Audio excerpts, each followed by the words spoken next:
اعوذ باللہ من الشیطان اللعین الرجیم بسم اللہ الرحمن الرحیم وصلی اللہ علی محمد وآل بیتہ الطیبین الطاہرین المعصومین۔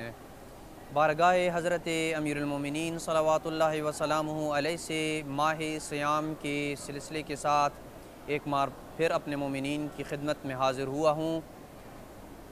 گزشتہ مسائل میں ہم روزے کی شرائط کے متعلق گفتگو کر رہے تھے اور اب تک ہم نے روزے کی 2 شرائط کے متعلق گفتگو کی ہے، بلکہ 3 شرائط کے متعلق گفتگو کی ہے۔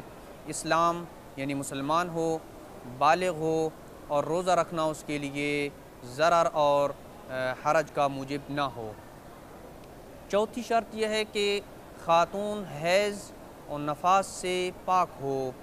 اگر کوئی خاتون روزہ رکھتی ہے اور دن میں کسی وقت یا افطار سے کچھ دیر پہلے ہی اسے خون آ جاتا ہے، چاہے وہ حیض ہو یا نفاس ہو، تو اس صورت میں اس خاتون کا روزہ باطل ہو جائے گا اور اس دن کا وہ روزہ شمار نہیں ہوگا، اسے بعد میں اس کی قضا کرنی پڑے گی۔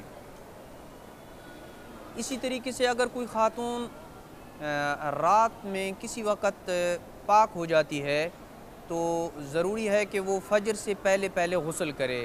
اگر وہ جان بوجھ کر غسل نہیں کرتی اور غسل کرنے کا اس کے پاس وقت بھی ہو تو اس کا روزہ باطل ہوگا اور بعد میں اس کی قضا اور کفارہ دونوں واجب ہوں گے۔ اس سے ملتا جلتا ایک انتہائی اہم مسئلہ کہ وہ خواتین جن کے ہاں ماہ مبارک سے 1-2 دن پہلے یا ماہ مبارک کے دوران ہی اوائل ماہ مبارک میں ولادت ہوتی ہے، وہ 40 دن تک اپنے آپ کو نماز روزے سے آزاد سمجھتی ہیں کہ 40 دن تک اب انہوں نے نہ نماز انجام دینی ہے اور نہ روزہ رکھنا ہے، جبکہ ان کا یہ تصور سراسر غلط ہے، اس لیے کہ خون نفاس کی کم سے کم مدت 1 لحظہ ہے اور زیادہ سے زیادہ مدت 10 دن ہے۔ لیکن اگر خون نفاس 10 دن سے تجاوز کر جائے تو اس کی 2 صورتیں ہیں، یا تو وہ خاتون حیض میں اپنی عادت رکھتی ہے یا حیض میں اس کی عادت نہیں ہے، یعنی عادت نہیں رکھتی ہے۔ اگر حیض میں اس کی عادت ہے تو فرض کریں حیض میں اس کی عادت 7 دن ہے تو خون نفاس 10 دن سے تجاوز کر جاتا ہے تو جتنے دن اس کی حیض میں عادت ہوگی اتنے دن ہی وہ اس کا خون جو ہے وہ نفاس ہوگا، اور اس کے بعد والا جو خون ہوگا وہ استحاضہ شمار ہوگا۔ اب استحاضہ میں اس کے لیے نماز روزے کی معافی نہیں ہے، اس نے نماز بھی پڑھنی ہے اور روزہ بھی رکھنا ہے۔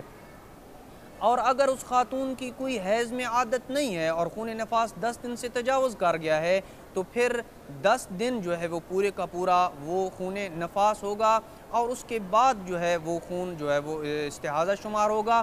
اب جب یہ خون استحاضہ شمار ہوگا 10 دنوں کے بعد، ان 10 دنوں میں اسے نماز بھی پڑھنی ہوگی اور روزہ بھی رکھنا ہوگا مخصوص شرائط کے ساتھ، جس کا ذکر جو ہے وہ مستحاضہ اور استحاضہ والی عورت کے احکام میں موجود ہے۔ مومنین توضیح المسائل اور اس سے متعلقہ کتابوں کی طرف رجوع کر سکتے ہیں۔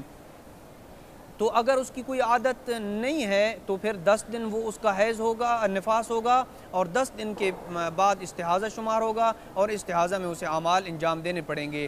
اب یہ اگلے 10 دن جو دوسرا عشرہ ہے، اس کے بعد بھی اگر 3 سے زیادہ دن خون مستمر رہے تو وہ حیض شمار ہوگا۔